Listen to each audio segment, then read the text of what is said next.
Hello, good morning, everyone here, everyone there, and no one in between, I hope. Thank you, everyone. This is our first the Sunday of the lunar year. Welcome to the Tibetan Buddhist Society of Canberra's Sunday calm abiding meditation, followed by talk. So thank you for joining me.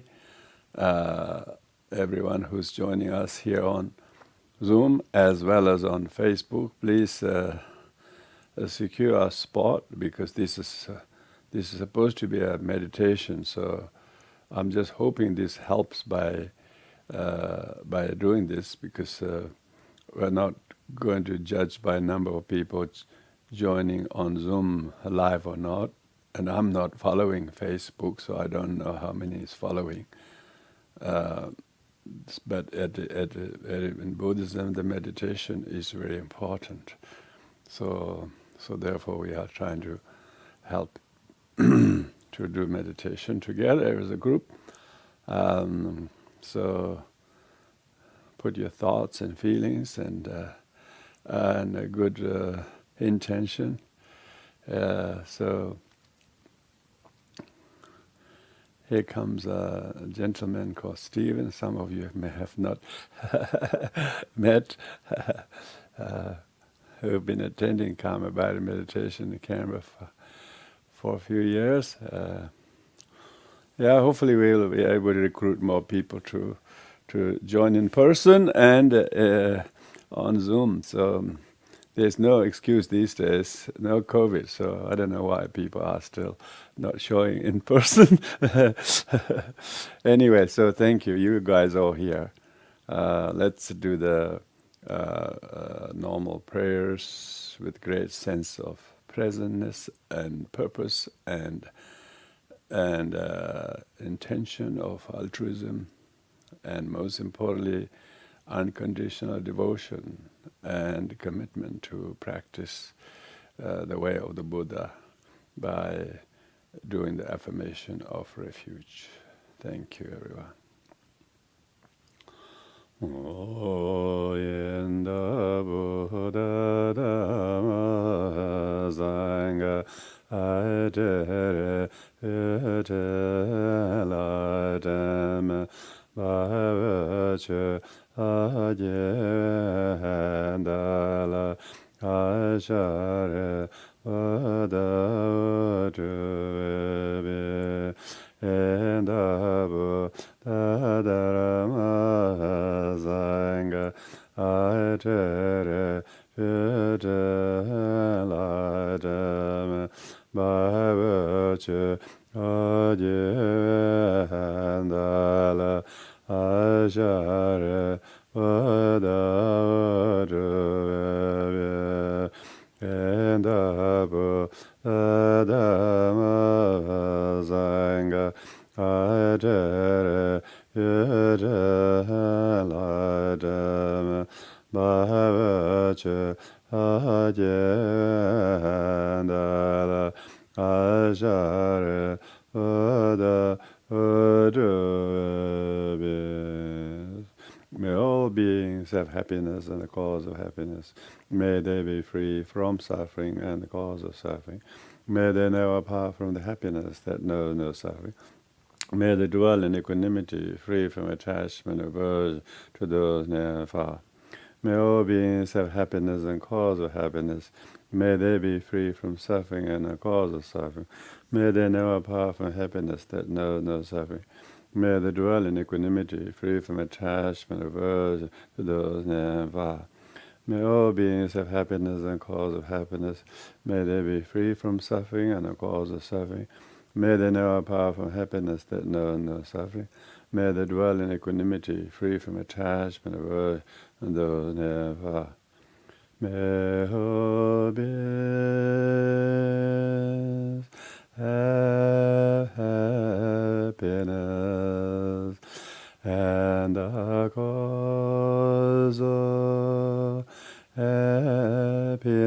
happiness may they be free from suffering, and the cause of suffering. May they never part from the happiness that no suffering.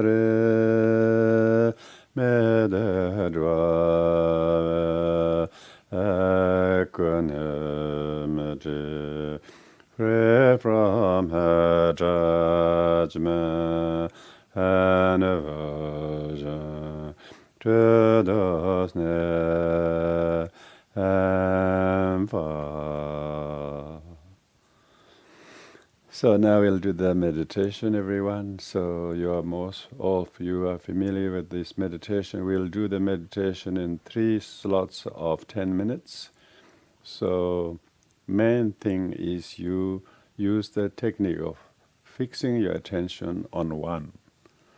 Be that your posture, be that your forward counting of qualifier round breathing, and a reverse counting of super qualifier. These are what I usually recommend. But most importantly, you need to observe the 4S.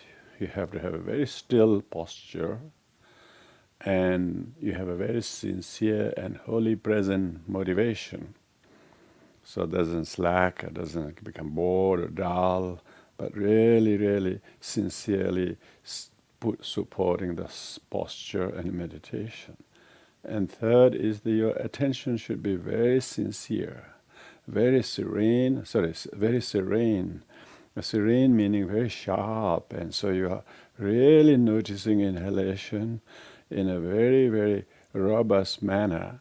That you notice how wonderful it is just to stay present when you're inhaling, retaining when you're retaining, exhaling and exhaling, and also very clearly, serenely see that's the first round. And then do the second. And the second is not just a repetition of the first one, but almost an improved version of the first one. That's the serenity. And then the third, then the fourth. That's serenity. So really means very, really present, really attentive, and just simple. And it's very simple. Just remembering that and not letting the mind to wander hither and thither. And so that you do also when you're scanning the posture, for instance, your attention is very serene, and you're very, very thoughtful of scanning this, the face, the eyes, nose, lips, mouth, teeth, tongue, chin, the shoulders. You are really fully present, and all the way down through the back and the legs and toes and ankles, and then remembering the 4 elements. The confidence to sit still is the earth element, and cohesion and harmony and balance is the water element, and being very, very aware and keeping the back straight is the fire element, and that your mind is very, very insightful and understanding really the meditation and what you need to do. That's the air element. Knowing all of that really constitute the 4 S's. So there you go.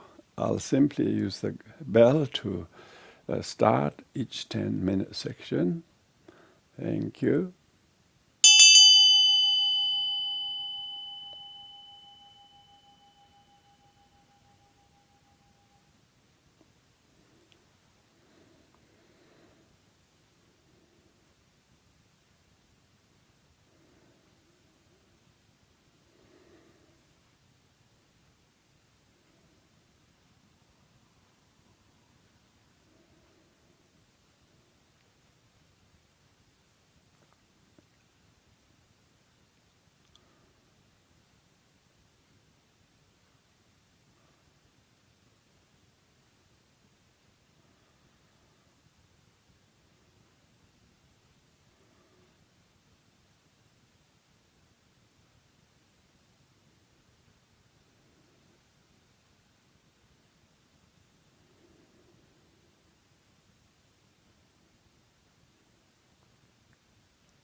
according to the intelligence and predisposition of it, where the eternal Dharma agrelo and come eagles.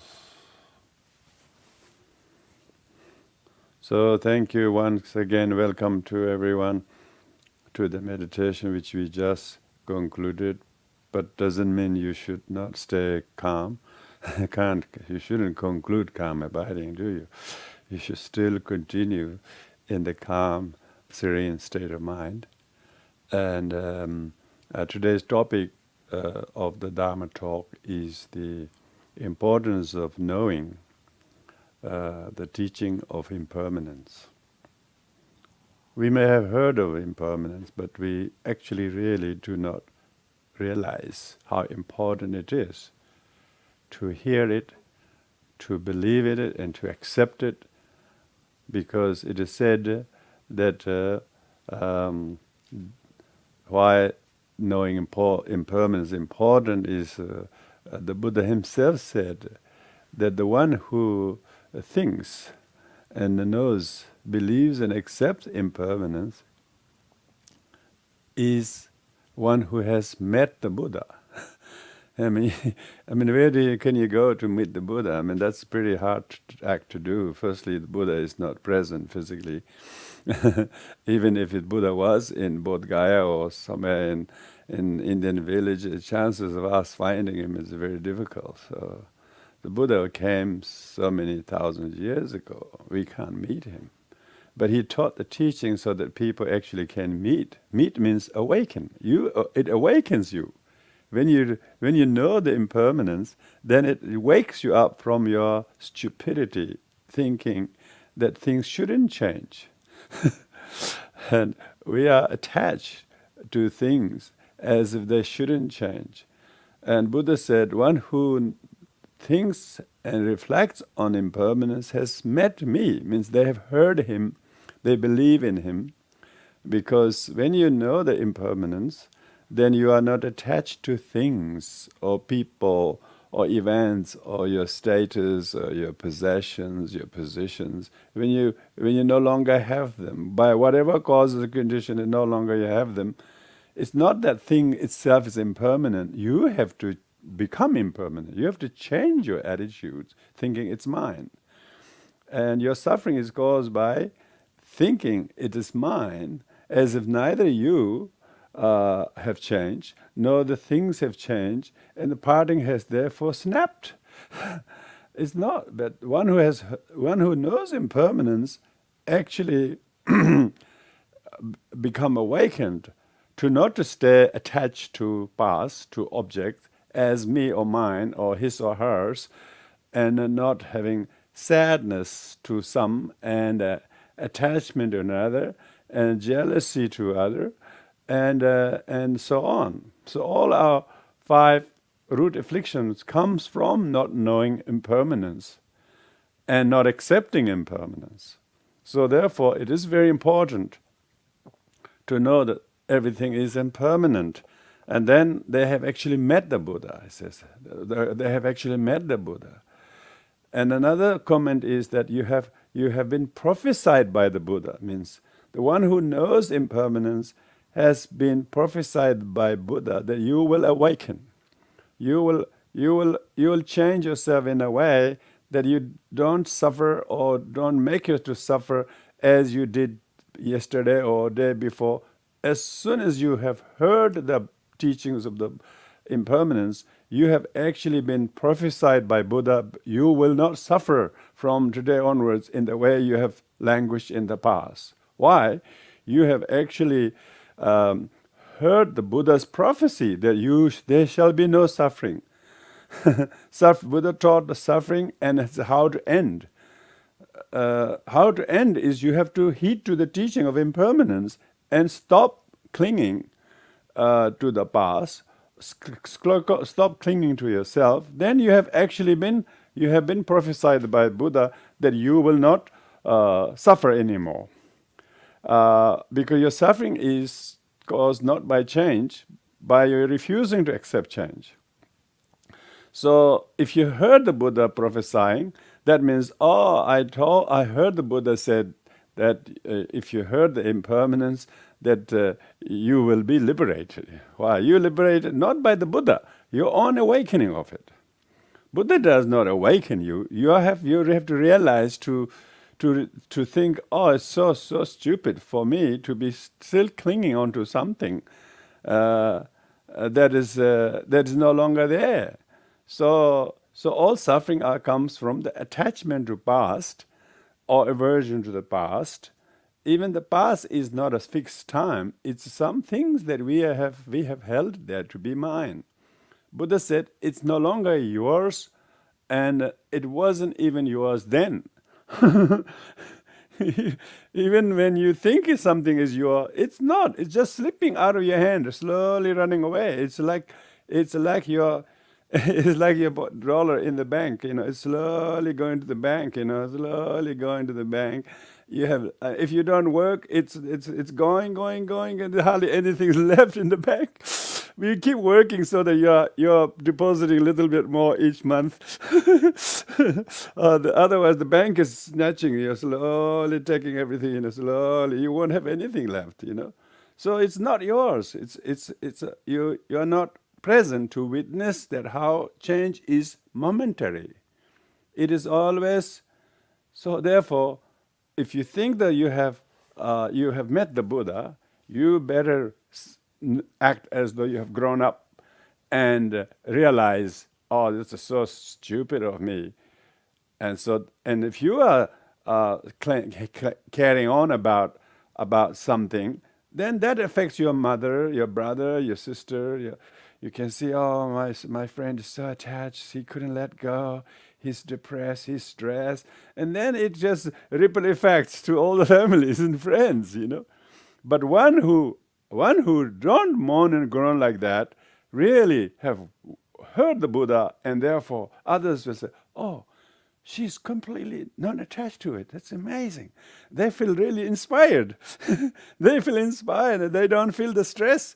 They don't feel the anger and attachment because the person is not affected by a person who have heard the Buddha. So that because of that, they have met the Buddha, they have been prophesied by the Buddha. And also it says the one who understands impermanence is making offerings to the Buddha. Flowers, incense, and various traditional offerings people make are just the cultural, just physical things. Real offering is realization.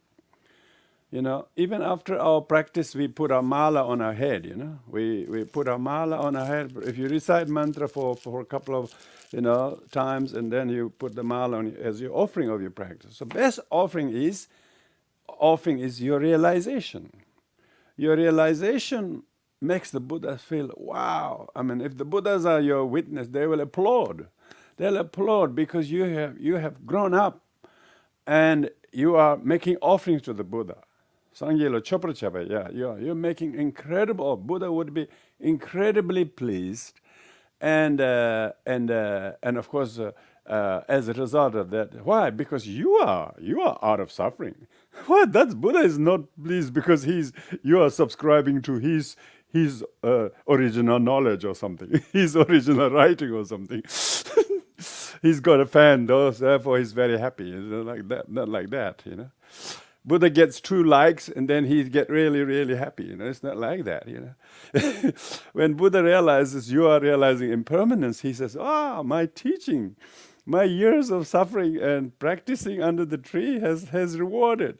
Oh, it's good that I'm also able to relieve the sentient being suffering by disseminating the teaching of Dharma. And now, look, they're all hearing, they are listening to it, they're benefiting from it. And therefore the Buddha is, you're making offerings to the Buddha. Why? When you make the offering to somebody, it make them happy. Buddha is not emotionally needing of us trying to do that, but people make offerings. They make lovely shrines, they clean them, they mop the floor, they make everything nice. That's just to please the people who come to see that, Buddha saying, are they really doing the teaching, or they're just putting nice flowers to delight each other?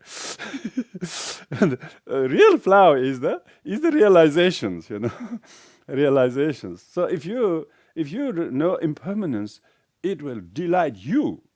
It will take away your sufferings, your wrong views, your own childishness, and that will delight the Buddha. It's make an offering to the Buddha. It's offering to the Buddha because when Buddha understands your understanding of the Dharma, it makes all the Buddhas pleased. Even your fellow Dharma practitioners be inspired. Oh, she's so strong. She's never wrangling about that issue anymore. She's instead gone over it. She's above it. And then people will be, otherwise you create your own little circles of miserable group. Saying, I'm not happy about it, I'm not happy about it. And then you try to make some other people not happy to join your little club.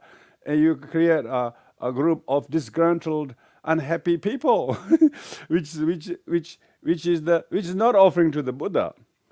Which is not offering to the Buddha, which is not offering to anybody. So that's why knowing impermanence, realizing impermanence is offering to the Buddha. Offering to the Buddha. And it is said that, and knowing impermanence, meditating on impermanence is the best of all thoughts. Now, this is all from Sutra, best of all thoughts, What kind of thought transformation you want to practice? We talk of Lojong and all you cannot Lojong, you can't train the thoughts unless you have impermanence up your sleeves. If you have impermanence up your sleeve, then you change your wrong views, attitudes, fixations, and then you lojong. Lojong means training. If you're physical training, you have to. If you train your physical training, I'm not very well versed in physical training, so I'm not really good advocate of physical training. But I know that from the theory that if you keep doing, and then you can lift higher, or 4 kilos become 5 kilos. This high become that high. You can barely touch your knees. You can barely touch your toes. Now you can easily touch your toes. Like that. So you're able to do what you have not been able to do. So what is the mind training lojong? Means that you are able to change. You are able to change your fixed, awkward mental postures.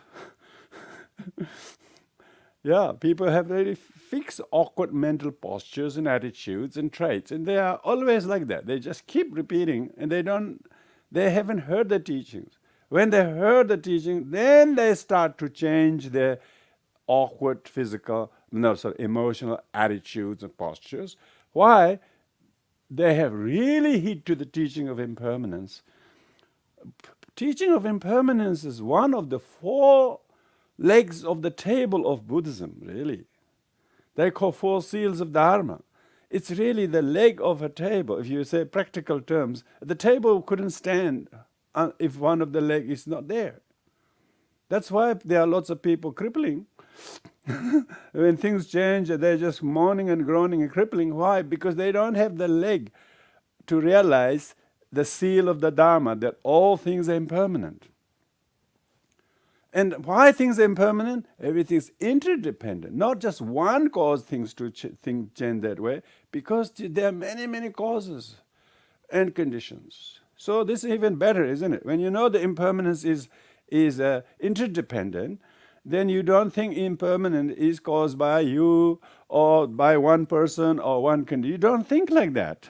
Why? You see that all things are impermanent because of interdependent origination.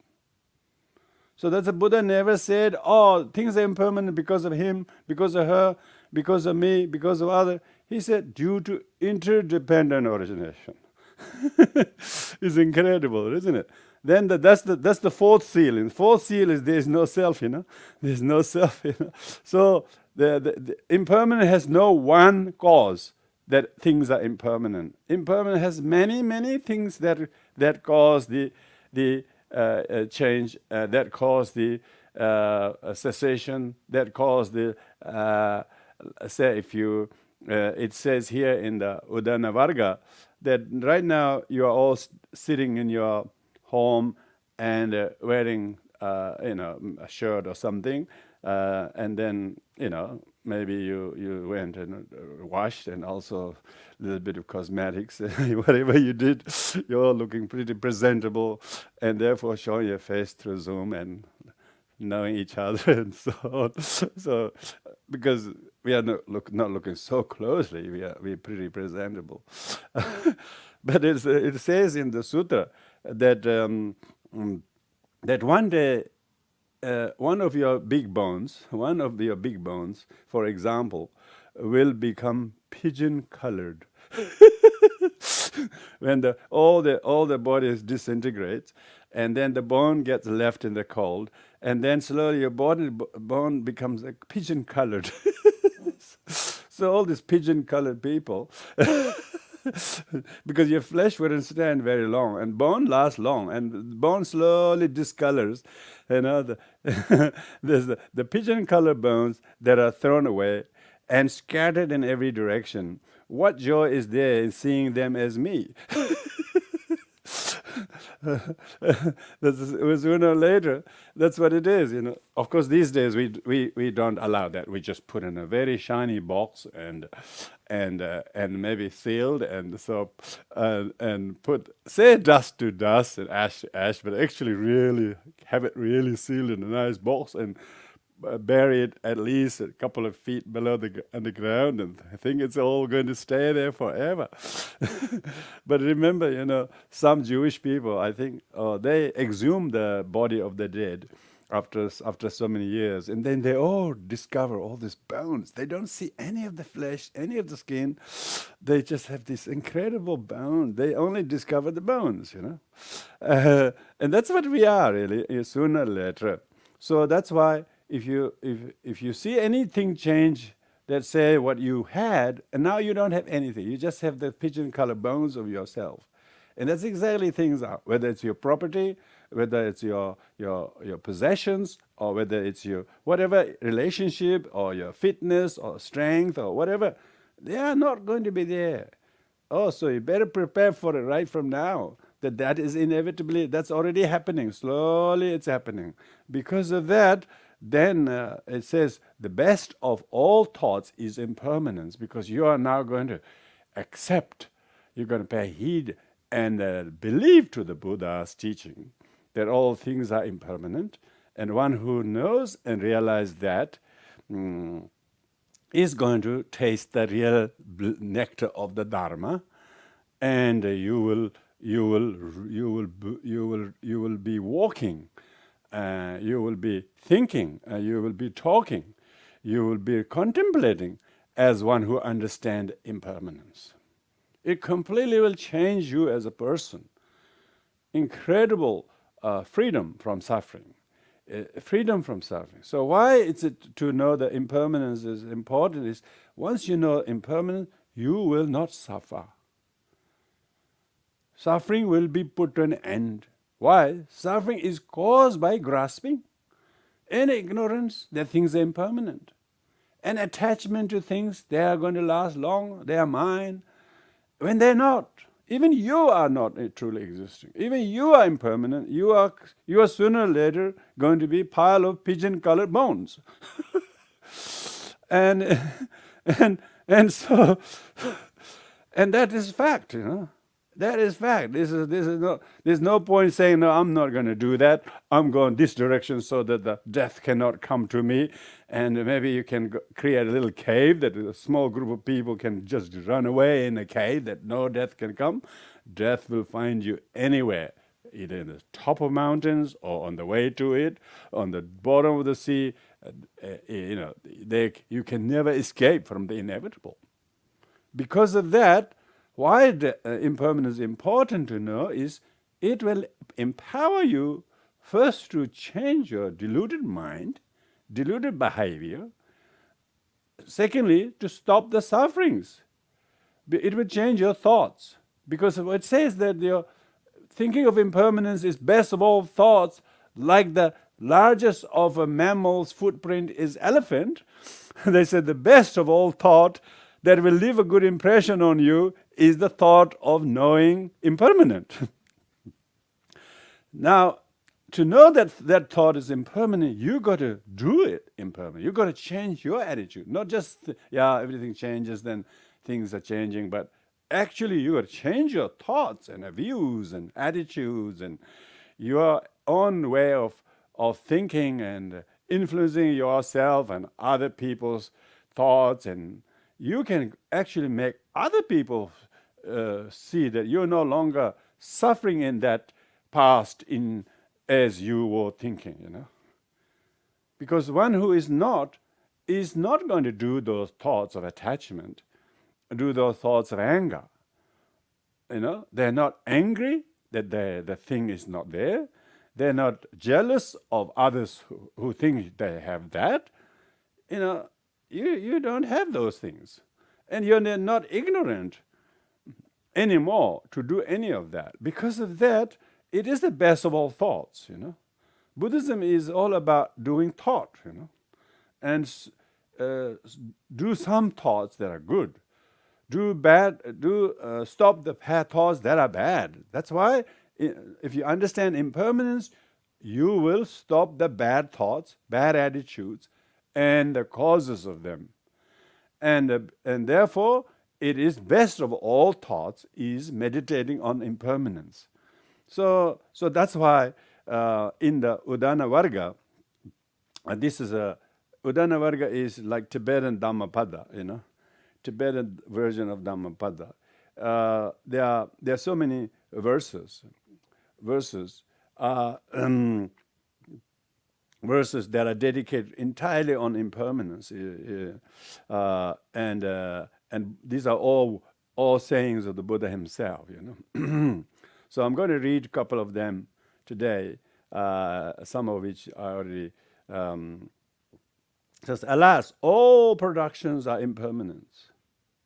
So it's very important. All productions, meaning everything you have, you possess, you build, whether it's building an empire or little group or little project or little school or little soup street, soup kitchen for helping others because you have raised some fund. Maybe it went from small beginnings to 4 year, 5th year, 6th year. After maybe 20 years, you could no longer run the soup kitchen. For either because of you yourself are tired and others are not there. Basically, all those people who started is already too old. Some have dead, and you are almost only two of the seven that is left. So all productions are impermanence. So whatever it is, this you no longer can do. Somebody else will do it. Turn it. All productions are by nature distractions.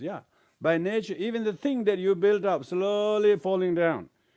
You can see your body is falling down. The people who are doing those are all not there.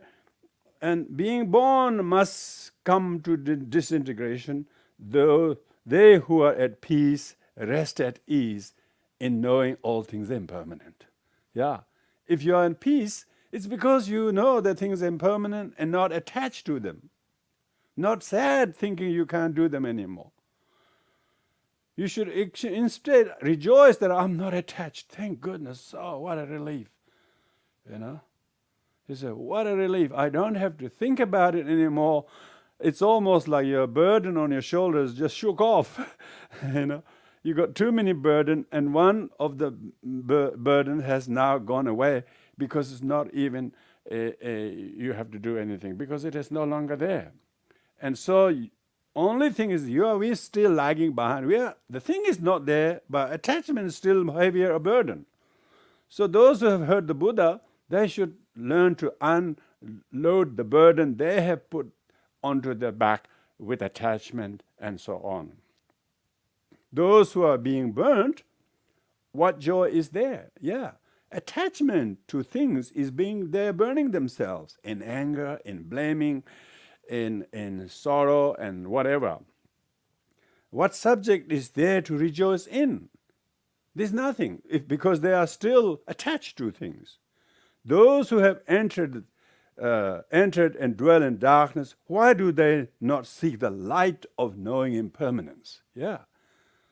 So hearing the teaching on impermanence and knowing impermanence is so important to be in the light and to enlighten yourself. You can't say, I'm Buddhist. Just because you have few statues and paraphernalia around you and you know a few Buddhist concepts, but still you are attached, you're still sad, you're still grasping to things, that's still broken table. The table that has broken one leg and you can't use it. It has such a nice top and color and all the rest, but so what? It can't be used. It hasn't got the one leg there. Yeah, most of the time is this three-legged table. It's always wonky and sure. You can't hardly put anything on it because it hasn't got a leg to stand on.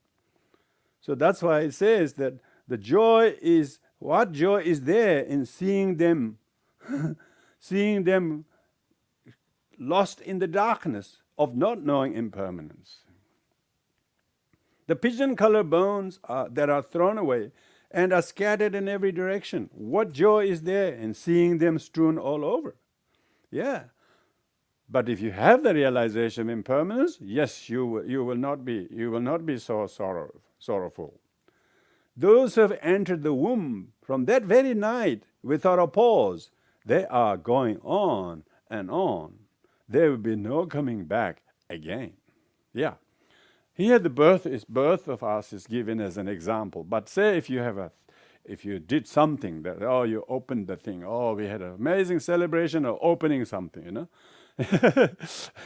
And it's just like a child is born. The child of your action is born. You know, you open maybe a low kind of a first aid clinic or somewhere in the middle of Africa, and you're working hard. You're sending money and saving things and making cakes and sending them and sending the money there. You do the again, you know. So exactly. One day, you know, even after good 10, 15 years, one day you couldn't do it anymore, you know. So therefore we need to learn how to let go. Yeah. One sees many people in the morning, some of whom one will not see them in the afternoon. One sees many people in the afternoon, some of whom one will not see in next morning.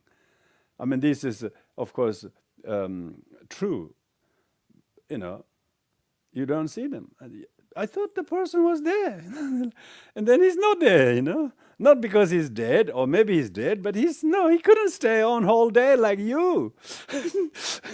Or maybe 3 hours like you. He came only for half an hour just to show the little support, and then they came and they went, yes. And then in the afternoon, some people come, and then evening there's hardly anybody left, and you're the last one to mop up and lock up the place, yes. So, are you going to sort of complain everybody going home or something? What are you going to stop them, everybody at the door, and ask them not to go? And then carrying on and crying and as if you have lost your mind? That's what people are doing when they are not accepting impermanence. They're not letting everybody go home from work and just stopping at the door and crying. And that's what people are doing. How stupid would that look, you know? Some die in the womb, some die at birth, some die just as soon as they learn to crawl, some die when they're able to run around. Yes. I mean, we haven't died in any of those circumstances. You should be lucky. We are lucky. We didn't die in any of those 4 examples, not in the womb, not when we were born, not when we were crawling, not when we were able to run around like a 3-year-old. You know? We didn't die any of that. Some die old. Yes, many. Some die young. Oh, so many young people are committing suicide. Some die when they're fully grown up. Yeah, we know them. In stages, they will all pass away like ripe fruit falling off the tree. Yep. Yeah. So, if you know impermanence, you should watch those fruits ripe and fall down, and then you're crying. Every time a fruit falls, you're crying, you know. I mean, how would that, everybody will look at the person and says, what the hell is going on? He doesn't have got a mind of his own. He should have picked the fruit beware before they fell and eat and so on, because the fruit will eventually will disintegrate into your tummy or on the ground. Fruit itself is not attached to being fruit. Fruit itself is quite happy to be no fruit, have to become no fruit. But imagine, just as the thread that crossed the woof in weaving becomes stretched across the bottom of the loom, it is same with the life of the mortal man. Yeah, here give an example of the yarn that is pulled up and down to the weaving. One woman goes up, another woman comes in, goes up and in, and goes up and in. And our life is that all of a sudden you're out of the yarn. You have to say another. Can you bring another roll?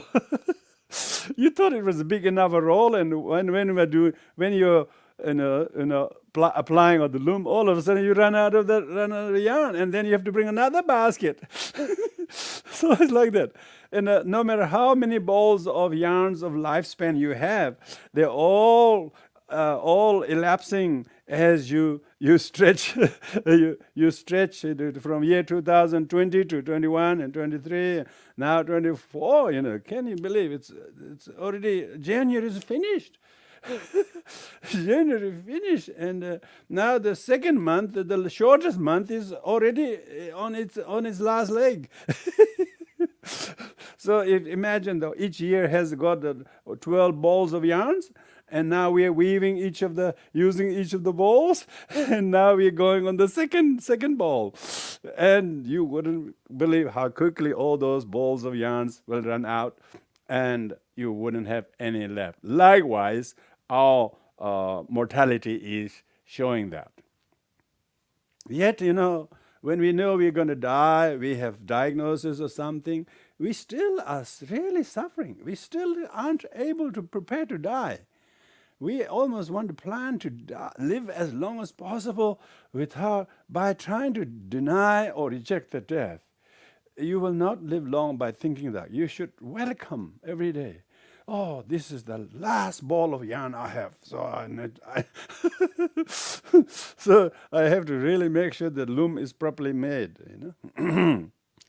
Just as those who are condemned to death, and that is all, not just as one who is condemned to death.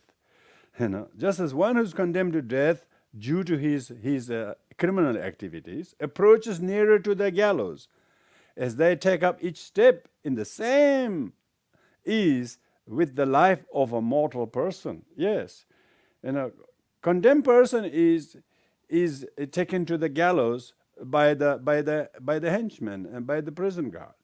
But we are taken by our own karma. We are taken by our own karma. So these examples of showing how quickly the balls of yarns are running out, how quickly the man walking to the gallows are getting nearer to the death. Likewise, it says, just as the torrential river is always running uninterruptedly downhill, in the same way, with the passage of a mortal person's life, there will be no coming back. So, another image of a torrential water running from steep mountain, and that water doesn't stay. It will quickly reach the town below in next an hour, and then they almost can tell where that will reach. That water will reach. Not. That's what the flooding comes from. So, likewise, our life, our karma, our duration, our ability are all slowly running like a torrential river. Yeah. There is only fleeting happiness. Yeah, it's very important. Even if you have happiness, it is just a fleeting one. And so why? It's so that you don't get attached to the happiness as if it is permanent. It is not permanent happiness. Why? The causes are themselves fleeting, so the result cannot be permanent. There is only fleeting happiness. Incredible, the word only is used. There is happiness, but most people who doesn't know impermanence are attached to the happiness as that is real, and that is me, that is mine, and that should stay. So these are all four legs of the table broken. So therefore one should, even when you have happiness, it is a fleeting one. Those that are happy, those that are happiness are mixed with sufferings, because you're already attached to it. So you're actually putting poison into the food that you enjoy. People are eating a very delicious vegetarian meal on the left side, but on the right side they drink a Coca-Cola. It's like that. One moment they try to really sort of avoid some food that is bad for their whatever, and they're eating healthy green vegetables. And then on another, they are drinking Coca-Cola. All of a sudden they buy a bag of chips and eat it like a donkey. They have no idea how many unhealthy things they're stuffing. So every fleeting happiness is mixed with suffering. It swiftly disappears like patterns drawn on the water with a wand. It is amazing. Buddha used amazing examples, These graphic examples of drawing patterns on the river, on the water, or on the sand even, or on the beach if you like. I mean, that's much more easier to, if you draw some pattern with the wand on the very wet sand of the beaches, first looks very good, but quickly they disappear, Quickly they disappear. And these analogies are incredible teachings, all related with some which we can all. Then it's just as a cowherd with his staff gathers his cattle into the stable, so disease and aging drive human beings to the Lord of the death. Just like the shepherd and cowherds bring his cattle from the mountains and the valley and then brings back, and then he whistles. Australia, they use dogs. They use dogs, and they all bring back to the shed. And eventually by 6 p.m. in the evening, they're all in the shed, and they know. Likewise, we are all gathered like a cattle by the Lord of Death's whips. Lord of Death is always whipping and whistling, and where are you going? Oh, you haven't got time to muck around there. Come over here. And he whips, he whistles, he sends his dogs and makes us know, oh gosh, I'm sooner or later going to be there.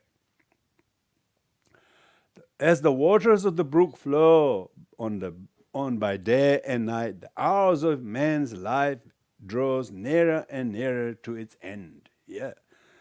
So this is not just Buddha saying. This is every day to day our experience. You have some people in your life.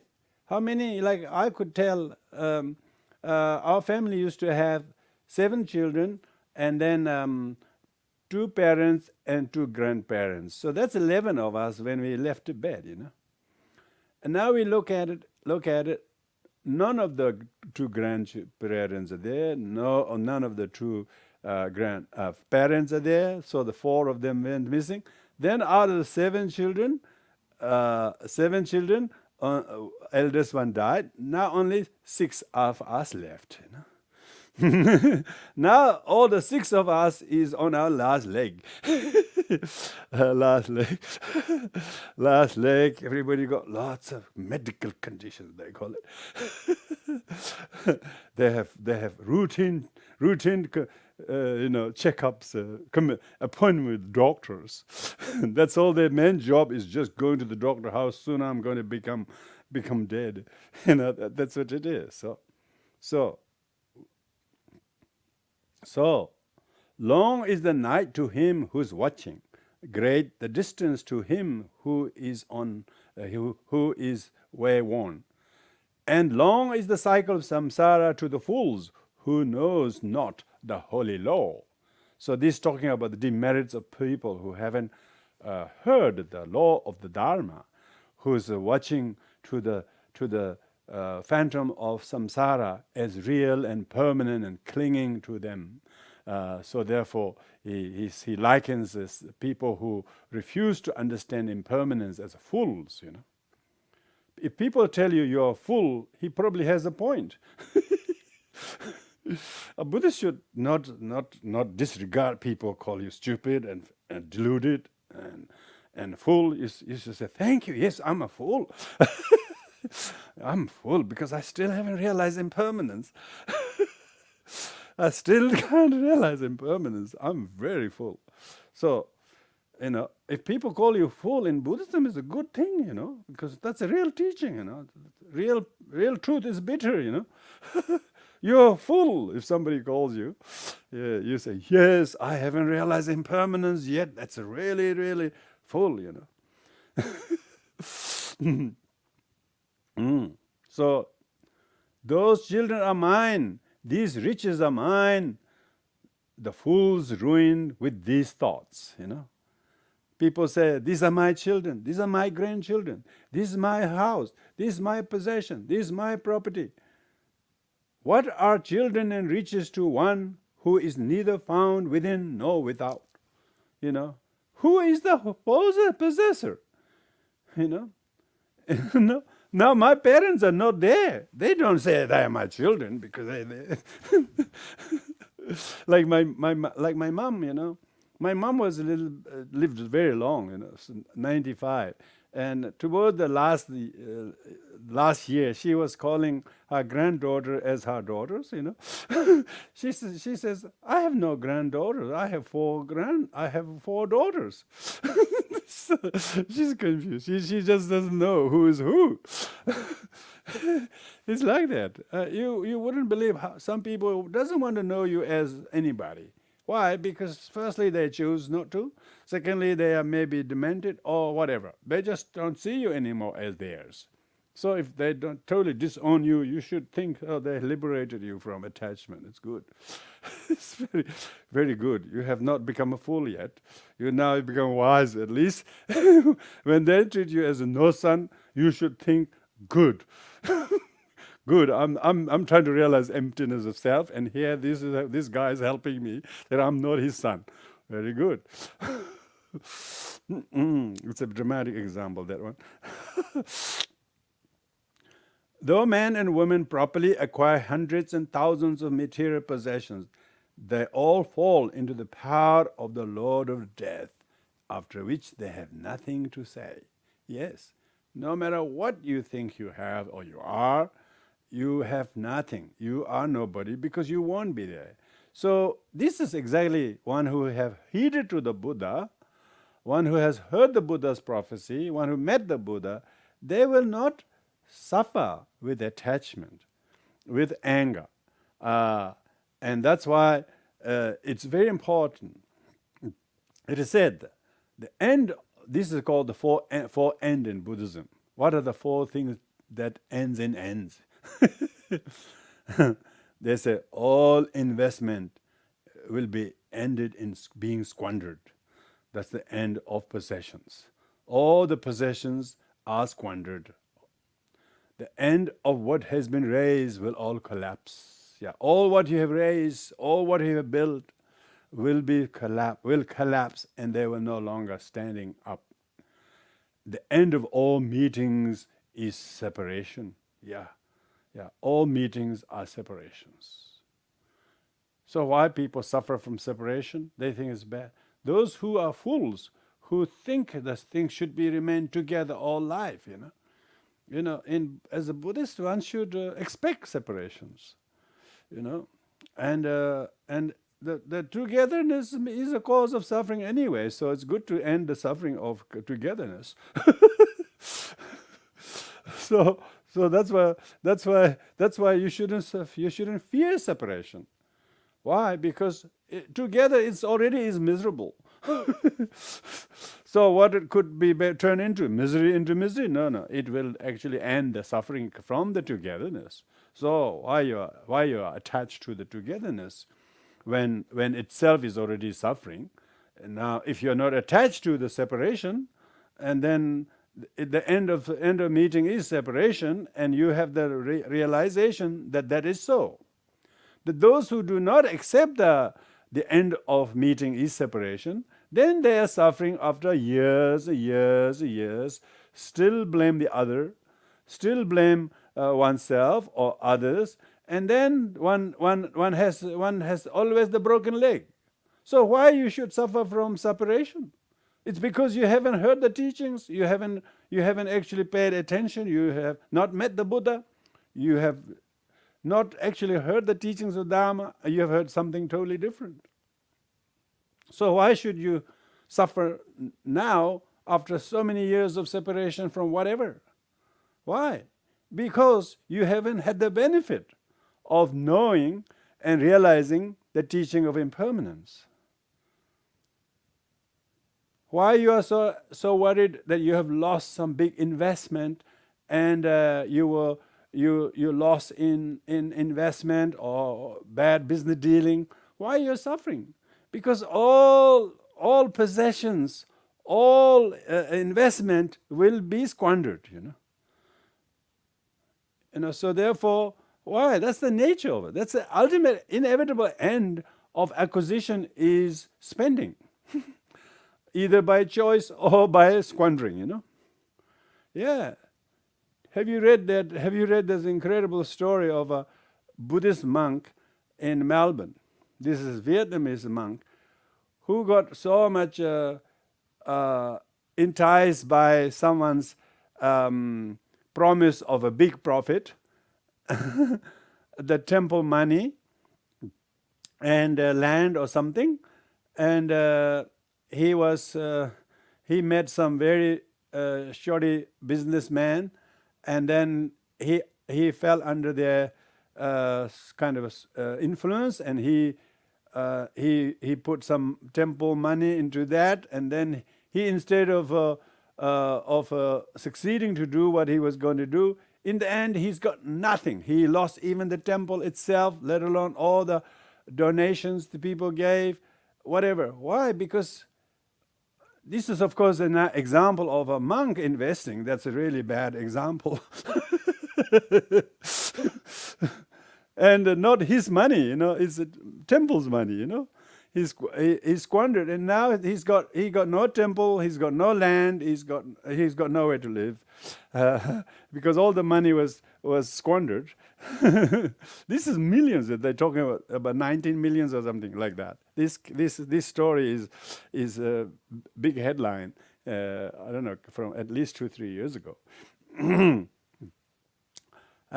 Example of, there are many people, isn't it? So rich, we can talk about Alan Bond in Australia, or Ansett Airlines, or whatever, those or those individuals that how high they were. They used to have a number of sort of shops or restaurants. One became 2, 2 become 4, 4 become 12, and then spread everywhere. All of a sudden, they liquidate. they all went bankrupt. It's nature of things. So one shouldn't blame somebody or blame yourself, let alone suffer from separation. You should let him or her wish well, because both of you separated for the reasons that mutually wasn't beneficial. So therefore, to hold any grudge and resentment and blame to anyone is a fool. Is a fool. And so therefore, we need to hear the teachings of the Buddha. And the end of birth is life is death. Yes. So. And if you have lived long as you and I have, we are among few who are lucky. Others didn't fare very well. You wouldn't believe how many people are killed in incredible wars and violence and natural disasters, and chances of escaping living forever is nil. And so therefore, one who have heard impermanence should start planning to truly to die, and not live as a fool in carrying on and on. End of life is death, and all things will die. Likewise, virtue and non-virtue bear fruits, which correspond to the deeds that you have acquired. So meaning that a result of birth is death, a result of good deeds is good result, and result of good deeds is your long life. You're living this long because you have done good deeds in your past life or in this life, because you haven't harmed any living creatures, you didn't break their back, you didn't throw water in them, you didn't throw them into water, you didn't disregard them small lives as small, you still paid attention how to rescue them from little fire or water, and remove them kindly. These are the causes you are creating to live long and have good health, and you are already blessed in experience the result of your good deeds. And this is a very important teachings of the Buddha, that one who have heard the Buddha will abstain from causes that are shortness of your life, and causes of your misery, and causes of staying a fool. So that's why one who knows the impermanence should have the fourth leg of table fixed. And then you remember that when your table is fixed, you can put anything on it, you can use it. Then you are functional. Otherwise, you're completely crippled and disabled by your fullness, by your foolishness. If even the Buddha, the Prateka Buddhas, Sarvaka Buddhas cast off their holy bodies, it is needless to speak of ordinary people. Yeah. So therefore, don't cling onto this mortal body as immortal. It's not. There's another place where death is not found. There's not in the sky, nor in the midst of the sea, not even if one enters into the clefts of the mountains, that death will meet you.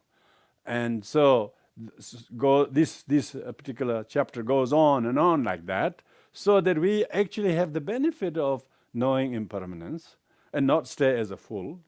And as if you actually have met and heard the Buddha, and that actually you have done a huge change yourself, huge transformation.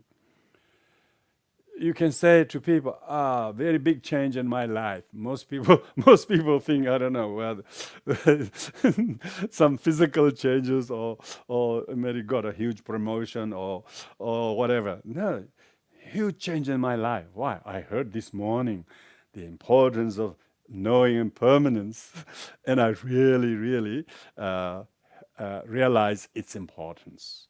You can see, if I carry this understanding into that and this and that issues in my life that you're not coping very well, you can see how you will become immortal, how you will become changed and no longer languishing in that state. You could almost foresee. The Buddha said that one who understands impermanence is prophesied by the Buddha, meaning you will change. You will have amazing transformation.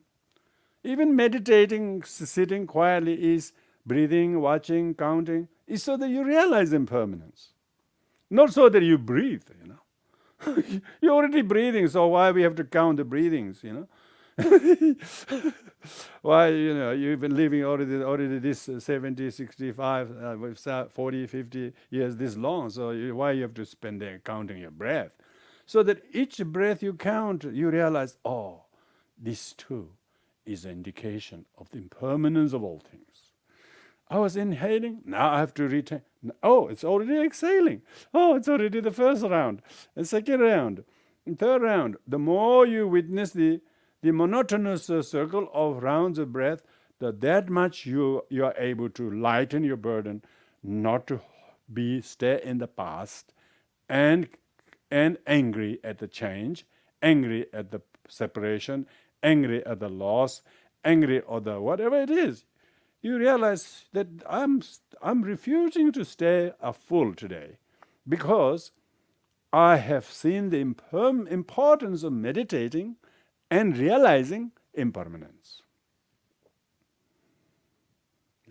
The meditation technique might be reciting mantra, doing prostration, reciting mantras of, medicine Buddha, or Amitabha, or whatever it is. The main thing is to realize the impermanence, because the Buddha himself said, the one who has realized impermanence has seen the Buddha, has heard the Buddha, is prophesied by the Buddha.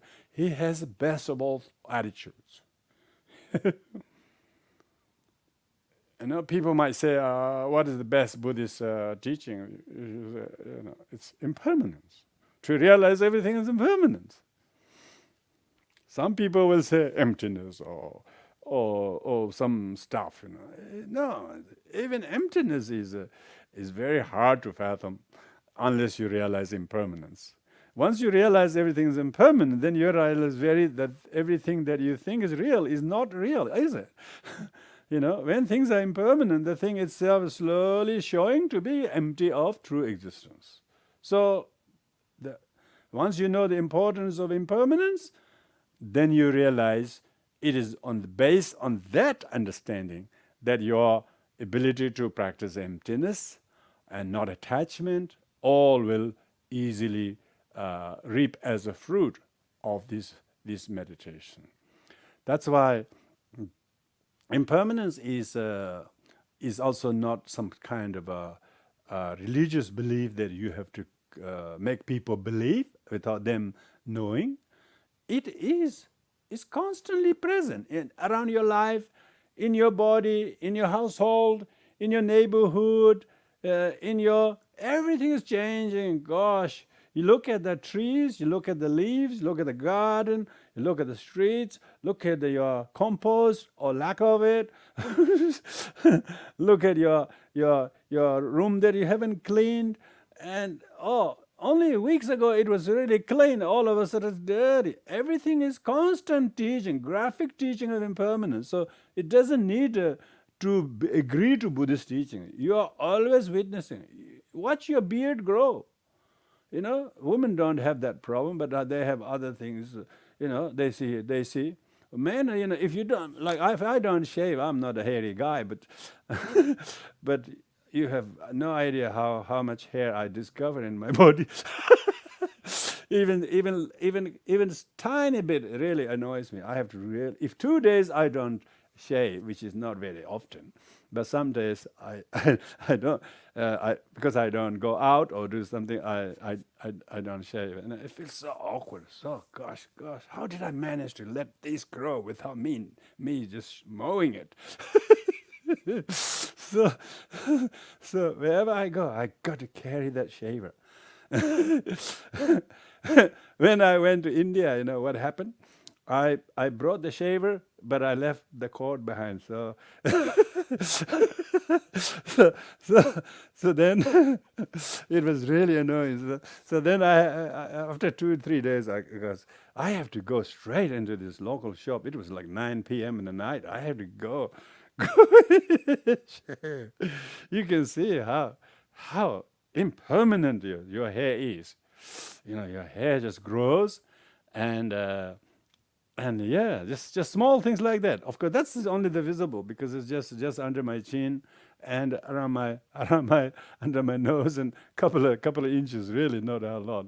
And some of you are very hairy guys, if you have the hair growing all over you, and if you have to shave, how impermanent. All of a sudden you're so hairy. You were cleanly shaven only days ago, but you're still yet covered. And the people who wear cosmetics, they're looking gruesome, only a moment ago, and they spend good half an hour or 40 minutes in front of the mirror, and they look a little bit presentable, and they wear clothes, and then all of a sudden, after 2-3 hours, they're looking really, really, really so badly painted body. They come home and wash it again.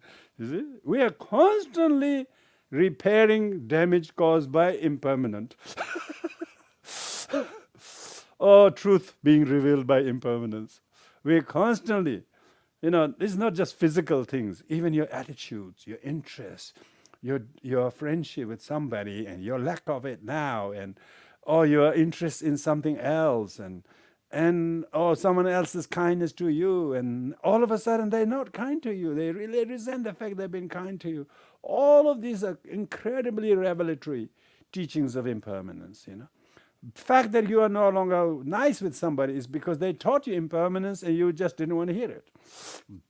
And everything is impermanent teachings.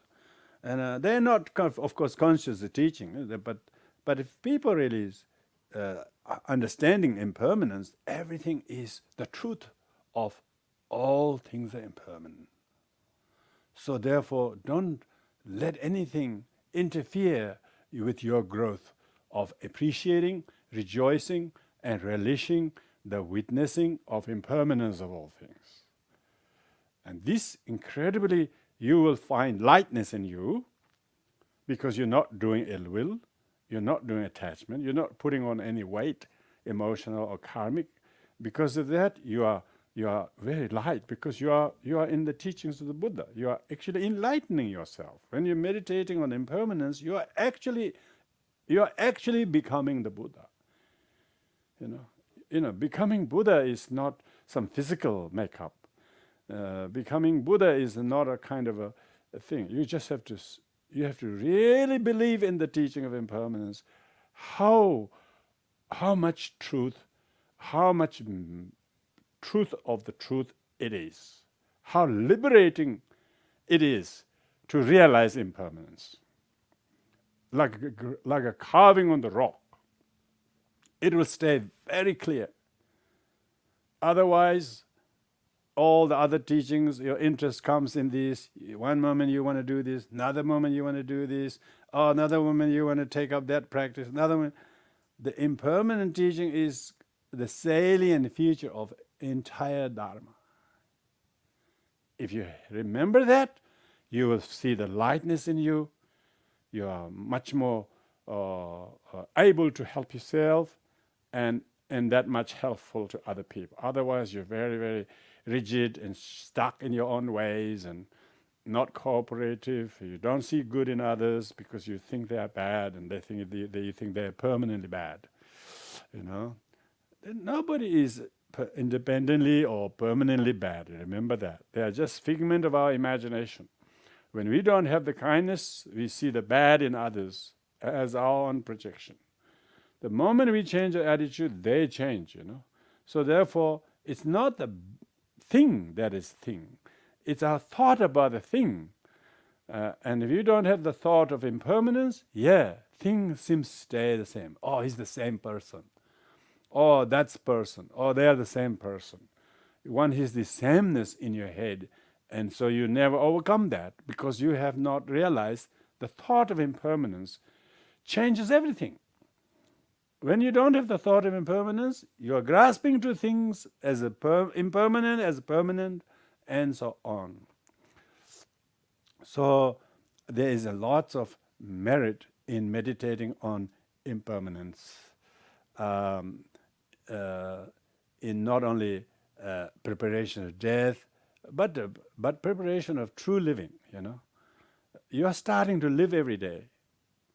Then you are no longer stuck as a fool in the past. That is why you have to meditate on impermanence. And so with this, every teaching has a session, and every session starts, whatever starts, finishes. So we will conclude here, everyone. Thank you for your kindness and your attention. May this teaching make us to see the truth and benefit of meditation, and particularly in seeing the importance of impermanence.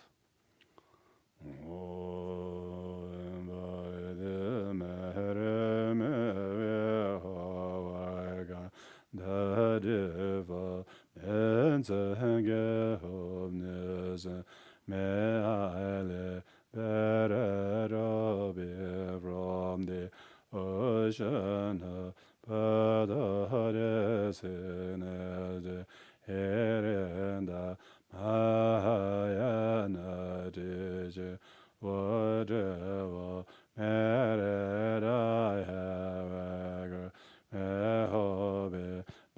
constant levels of Choedak Mayana Jijing Courage Manju Shren Awode Azama Rabba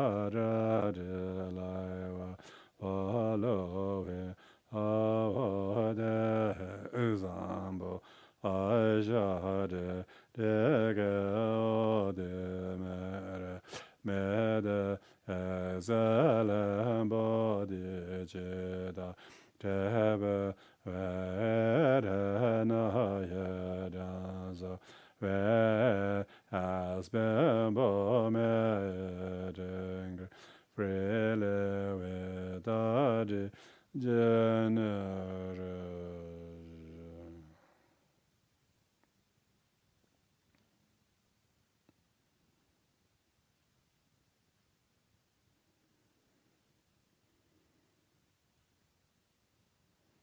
Thank you, everyone.